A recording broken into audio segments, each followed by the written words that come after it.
आता उदाहरण द्यायचं, नाना पटोलेने जे उमेदवार फायनल केलेले आहेत, विशेष करून नांदेड मधला उमेदवार काँग्रेस पक्षाचा, दुर्दैवाने कोणाच्या तरी मेडिकल संदर्भात बोलावं लागतंय.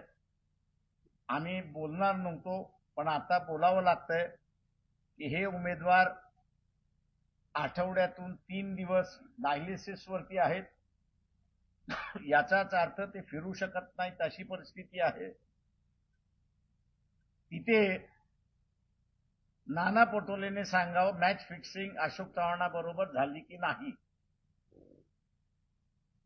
अशा अनेक ठिकाणच्या होणार आहेत आणि म्हणून आम्हाला बीजेपी डिफीट करायचं असेल तर योग्य ठिकाणी योग्य भूमिका आम्ही घेणार असं आम्ही ठरवलेलं आहे.